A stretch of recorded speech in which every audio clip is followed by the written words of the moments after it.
Perspectives on a Pandemic is the project and original work of Alix Lambert, bringing a variety of voices on our current global situation. It is a production of the Sager Broadus Gallery Artist in Residence program in KBIA.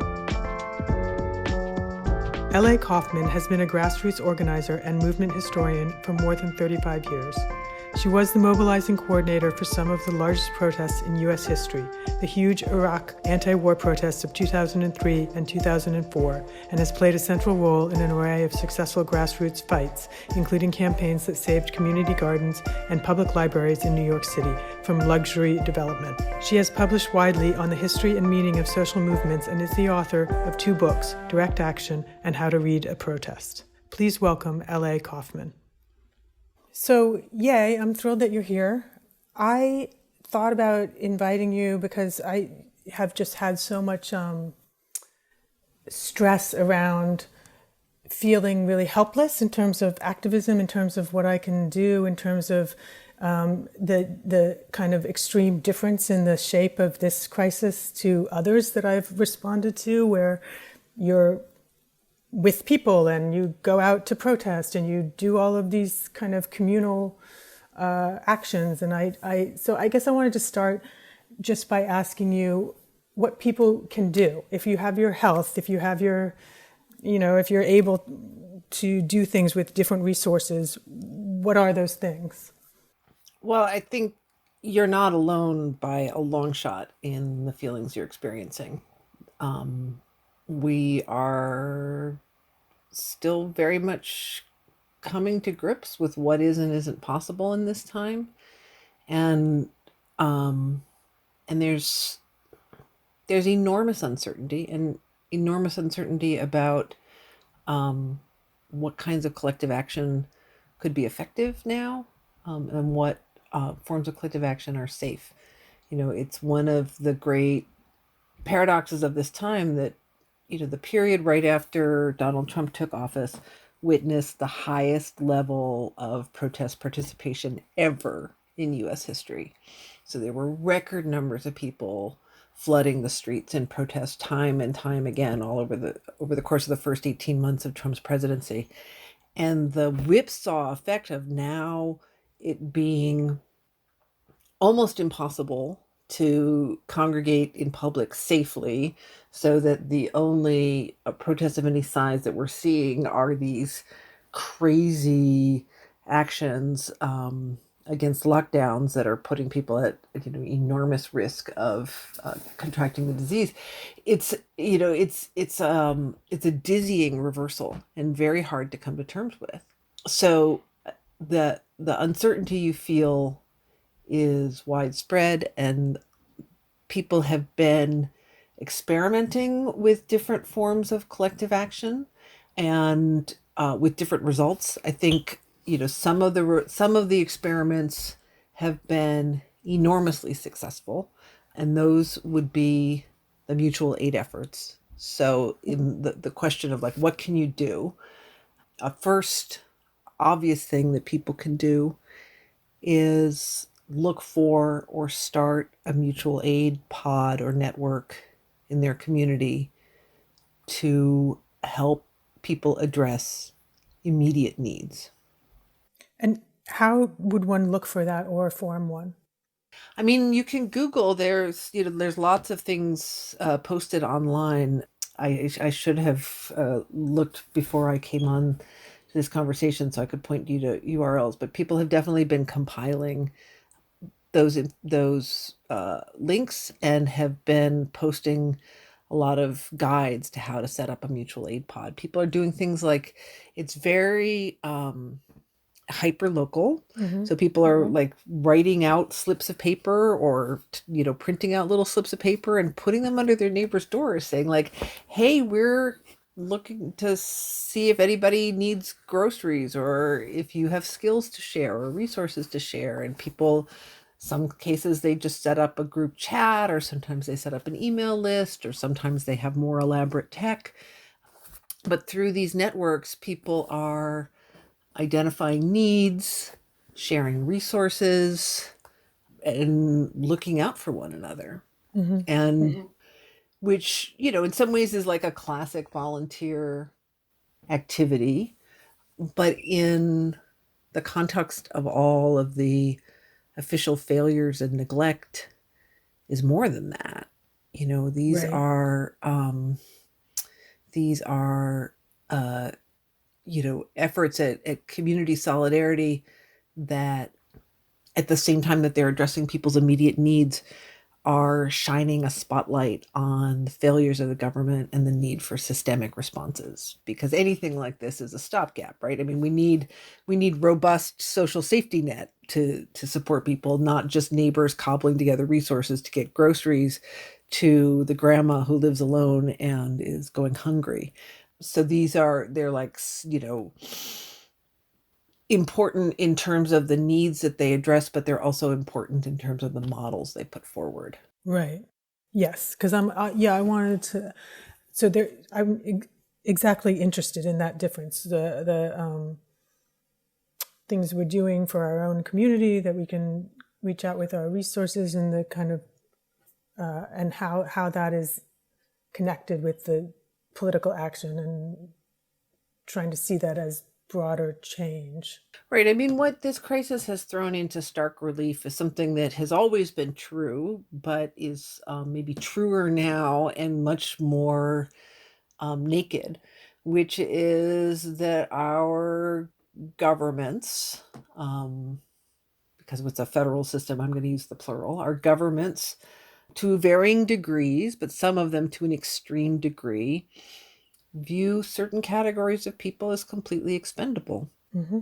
And so survival is an act of resistance. It's not just an act of survival, it's also an act of resistance against a power structure that views certain people as expendable. And so, where mutual aid efforts really first began, I think that they're happening in many different kinds of communities, including some communities that are at fairly low risk or that have fairly high resources. But they really have grown out of communities that are marginalized, vulnerable, targeted, dying disproportionately, not receiving adequate supports, and that's, some in this country, some people on the right are fine with seeing them just die off. Yep. Really. So, for the most marginalized communities, survival has always been an act of resistance, always. And that's what's being thrown in greater relief. To think about not going out as a protest in and of itself, that, it feels very different from what it is. Right. It's an act of solidarity, but it's an often isolated act of solidarity. So, one thing that people are trying to do where they can is to make that act of solidarity visible, right? So, putting up a sign that says, I'm staying in to protect my neighbors or to protect my community, to kind of, verbalizing what an act of solidarity it is, and making that visible is important. The way in which mask wearing has gotten so politicized in the US in a way that it hasn't anywhere else. Some people are, making buttons or signs that are explaining that, shifting the frame, instead of wearing a mask being an act of fear, that it's an act of generosity and it's an act of concern, and that, my mask protects you, your mask protects me. The other thing that people can do now is to mourn and grieve the dead. Yes, so that is something that I wanted to definitely discuss, because I think the isolation and the ability to be around the people you love when they're dying, that's been denied people, and it makes it very painful, I think, and also very abstract. I'm interested to hear you talk more about grieving as a political act. Right. Well, again, it's, much as, survival has always been a form of resistance for those who are viewed as expendable by those in power. So is grieving and mourning long had a political dimension in many different contexts. You can think about how many contexts. I'm thinking that what comes immediately to my mind is the South African freedom struggle, and how political funerals, played such an important role in mobilization. And it's one of the most striking characteristics of this pandemic that has now killed, at the moment we're having this conversation, it's getting very close to 100,000 people in the United States, at least. There has likely been significant undercounting. And that's more than 30 times 9/11. There hasn't been collective mourning on a national scale. There hasn't been official mourning. There hasn't, it's it's staggering and it's obscene and it's very political. It's very much part of the attempt to hide and normalize the incredible leadership failures, obviously, of our president, but of many governors and mayors in New York City. I think, the death rate could have been much lower if Cuomo and de Blasio had acted sooner. And so the failure to have, I can remember so vividly after 9/11 that we were publicly grieving and remembering people all the time, part of the fabric of life. So people have started doing some very interesting things now. So they're, in fact, as we're speaking now, it's a 24-hour online vigil called Naming the Lost. It's just winding up, where for 24 hours people have been just reading the names of people who've died in something that was more of like a direct action intervention. People dropped body bags outside the White House and some state capitals as kind of visual act of protest. But people also in New York City, a number of just small groups of artists or individual artists yesterday put up just tributes and memorials on the streets of the kind that we had so many of after 9/11 and that we've had so few of now. And that's something that anybody can do. Put up a public memorial to their loved ones, or to people that they've read and heard about who died, who maybe they didn't know personally, but who they want to honor and show respect for and memorialize.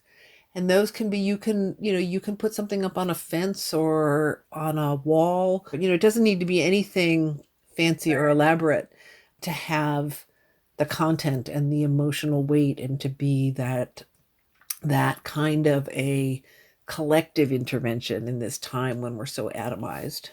But I think that the public silence around the death, I mean, partly, it's just trauma. I mean, it hasn't been that long in New York City since you weren't hearing sirens all the time. All the time, all day, all night long. In that period of, shock when things were so intense, of course, people weren't going out and making collective memorials. But now I think is a really important time to do that and to shift the public consciousness more to grapple with the magnitude of the loss, because it's in minimizing it and normalizing it that the greatest danger lies right now, with the monsters in power who are willing to do that and who are willing to just not care about the thousands of people disproportionately Black and brown and poor and on the front lines or elderly and in care facilities and written off. It's just entirely too easy for those deaths to be just lost and forgotten, which, would pave the way towards more monstrosities in the name of economic recovery. There's a group called Rise and Resist in New York that has done a lot of actions with banners that say Trump lies, people die. They've gone outside the Trump Hotel, they've gone to hospitals, but they are very careful to do it in a way that's safe and to not have people standing closer than 6 feet together. But it's this organizing that's at the core of the mutual aid work, where people are beginning to develop new relationships with their neighbors, that I think has the most extraordinary potential over the long term. First and foremost, for immediate needs, do you need your prescriptions picked up? Do you need a quart of milk? Do you need advice on when to go to the doctor? Do you need to borrow a pulse oximeter? Whatever it might be that's an immediate need, but that the relationships become, I guess, just ripe with possibility for collective action in the future. One resource that I'm really looking forward to is that a wonderful organizer and writer and editor, Marina Citrin, has pulled together a collective of people who are putting out a book called Pandemic Solidarity. It's coming out from Pluto Press. So it's a super lightning fast book, and that captures mutual aid efforts all around the world. And I'm just dying to read it because I think we don't even begin to grasp how far behind the US is in so many ways. There's so many ways in which we're living in a failed state, in a failed society. And I think there are places where mutual aid efforts are more than just piecemeal stopgaps, and where they are part of a real step toward reordering society. I would point people towards the hashtag We Grieve Together, as well as the hashtag Naming the Lost, which both connect up to these grassroots efforts of collective mourning. The Naming the Lost vigil is over, but I'm sure that work will continue. And a group is working on this We Grieve Together act of collective mourning as a next step. We are all in shock. We are all dislocated. We are all experiencing the effects of collective trauma. And it can feel so frustrating and disempowering to feel like, what can we do? There's nothing we can do. Nothing's working. There's no way to intervene.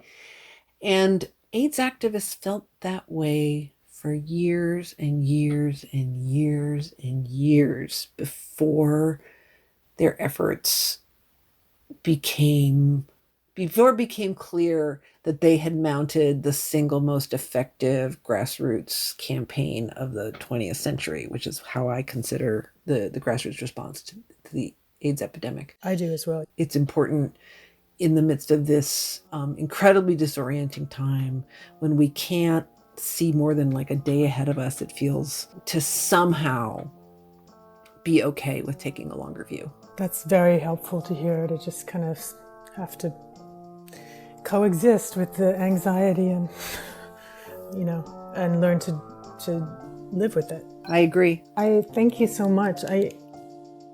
This is really helpful for me, and so hopefully by extension for others. Thank you for having me on. I really appreciate the opportunity to think out loud about these questions. I just always look to you for these kinds of questions, even before there was a global pandemic. So I really appreciate your taking the time. Well, thank you, and please stay safe and healthy. You too.